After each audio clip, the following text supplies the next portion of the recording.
चलिए हसट के जाए ना। आप सभी लोगों को जिंदगी जिंदाबाद और आप सभी लोगों को इस चैनल पर हार्दिक अभिनंदन है। अर्थात आप सभी लोगों को कुणाल एकेडमी यारी पर ढेर सारी शुभकामनाएं। आज की क्लास में हम लोग प्रकाश का प्रवर्तन और अपवर्तन का लेक्चर नंबर 4 देखने वाले हैं ना। ये देखने वाले हैं 3 की 4 3 ना, लेक्चर नंबर 3 देखने वाले हैं। तो चलिए आज की क्लास को हम स्टार्ट करते हैं, है ना। और आप लोग आंसर जरा फास्ट दीजिएगा। उठकिन आज की क्लास का सबसे पहला ऑब्जेक्टिव है, एक उत्तल लेंस की क्षमता एक डायोप्टर है। एक उत्तल लेंस की क्षमता एक डायोप्टर है। कितना डायोप्टर है? एक डायोप्टर है। तो उस लेंस का फोकस दूरी होगा एक डायोप्टर। अगर बताइए, कैलकुलेशन करके बताइए आप लोग जी, एक उत्तल लेंस की क्षमता एक डायोप्टर है तो उस लेंस का फोकस दूरी कितना होगा? करिए से 100 सेंटीमीटर ना, प्लस 100 सेंटीमीटर। ऑप्शन नंबर क्या हो जाएगा? सी सही। चलिए अगला नंबर है, अगला नंबर है आपका किसी बिंब का, बिंब ने वस्तु, किसी बिंब का वास्तविक, किसी बिंब का वास्तविक तथा समान साइज का प्रतिबिंब प्राप्त करने के लिए, मैंने कह रहा है किसी वस्तु का बराबर और एकदम एक साइज का अगर हम प्रतिबिंब प्राप्त करना चाहेंगे तो वस्तु को उत्तल लेंस के सामने कहां रखा जाना चाहिए? कहां रखना चाहिए? तो आई जी उत्तल लेंस है ना, अवतल नहीं ना है, उत्तल है तो लेंस की मुख्य फोकस पर नहीं, फोकस दूरी की दुगनी पर, दुगनी दूरी पर। देखिए कंफ्यूज कर ले हैं यहां पर। हम क्या जानते हैं कि अगर वक्रता केंद्र पर रखते हैं तो वस्तु का प्रतिबिंब बराबर बनता है। हम यही जानते हैं ना, वक्रता केंद्र यानी सी पर हम लोग क्या जानते हैं कि अगर सी पर रखते हैं वस्तु को तो बराबर साइज का प्रतिबिंब बनेगा। अगर हम सी पर वस्तु को रखेंगे तब बराबर साइज का प्रतिबिंब बनेगा। यहां पर देख कंफ्यूज क्या कर ले, क्वेश्चन पहले पर एक बार फिर से कर रहा है, किसी बिंब का वास्तविक तथा समान साइज, यानी साइज में डिफरेंट होना नहीं चाहिए, एकदम एक साइज का प्रतिबिंब प्राप्त करने के लिए वस्तु को उत्तल लेंस के सामने कहां रखा जाएगा? लेंस पर। दर्पण में क्या पढ़े थे? इसी को वक्रता केंद्र पढ़े थे कि अगर वक्रता केंद्र पर अगर वस्तु को रखते हैं तो उसका प्रतिबिंब बराबर बनता है, यही पढ़े थे ना। लेकिन यहां पर कह रहा है वक्रता केंद्र, तो उसी को देखिए पलट के कह रहा है फोकस दूरी की दुगनी दूरी पर, यानी फोकस से दुगने पर न वक्रता केंद्र होता है। अरे लेंस में यहां से हम लोग लेंस ही ना पढ़ते हैं जी। यहां पर क्या रहता है कि हम लोगों को फोकस रहता है, यही रहता है ना। लेंस में फोकस क्या गो? दो गो लेंस में फोकस क्या गो? और हम कहां पर वस्तु को रखेंगे कि प्रतिबिंब बराबर बनेगा? तब फोकस दूरी के दुगनी दूरी पर। अगर फोकस दूरी के दुगनी दूरी पर रखेंगे तो वस्तु का प्रतिबिंब एकदम साइज में बराबर होगा और प्रतिबिंब कैसा बनेगा? वास्तविक बनेगा। ये वाला आपको किरण आरेख समझाए थे, बताए थे उसमें हम। अगला नंबर कहा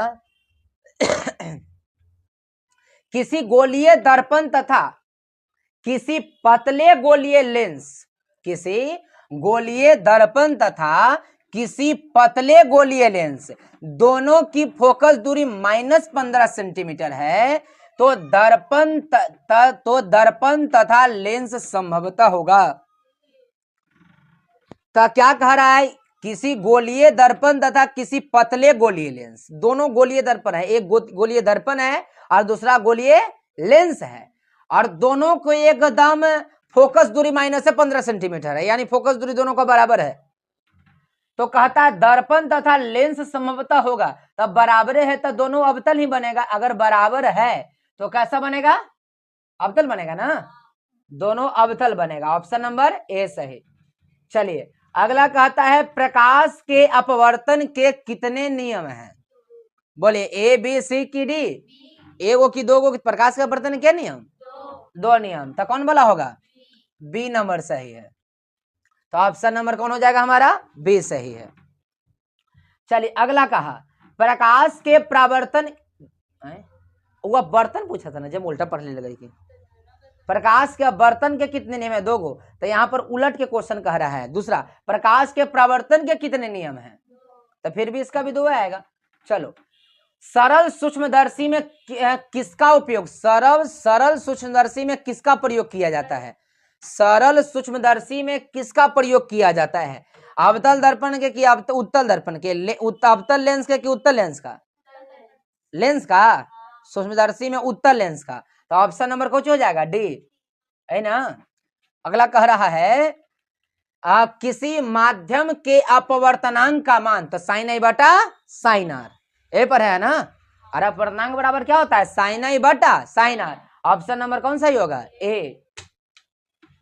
चलिए, ऑप्शन अगला है, क्वेश्चन कह रहा है एक उत्तल लेंस होता है, तो एक उत्तल लेंस कैसा होता है? क्या उसका सभी जगह समान मोटाई होता है उत्तल लेंस का, कि बीच की अपेक्षा किनारे का भाग मोटा होता है, कि किनारे की अपेक्षा बीच में मोटा होता है? इनमें से कोई नहीं, बीच में मोटा होता है। अब यही ना उत्तल लेंस है जी, तब बीच में मोटा है ना। तो ऑप्शन नंबर कौन होगा? किनारे की अपेक्षा बीच का भाग क्या होता है? मोटा होता है, उत्तल लेंस। सी हो जाएगा ऑप्शन नंबर। अगला कहा बुटकिन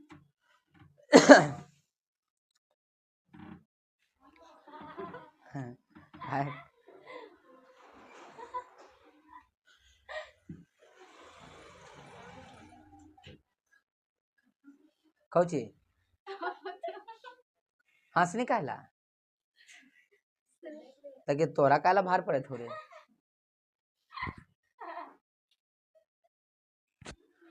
अवतल लेंस का आवर्धन बराबर होता है, यानी अवतल लेंस का आवर्धन किसके बराबर होता है? भी बटा यू, यू बटा भी की यू भी की यू प्लस भी की भी बटा यू, भी बटा यू। अगला, गोलीय दर्पण में फोकसांतर एवं वक्रता त्रिज्या के बीच संबंध है।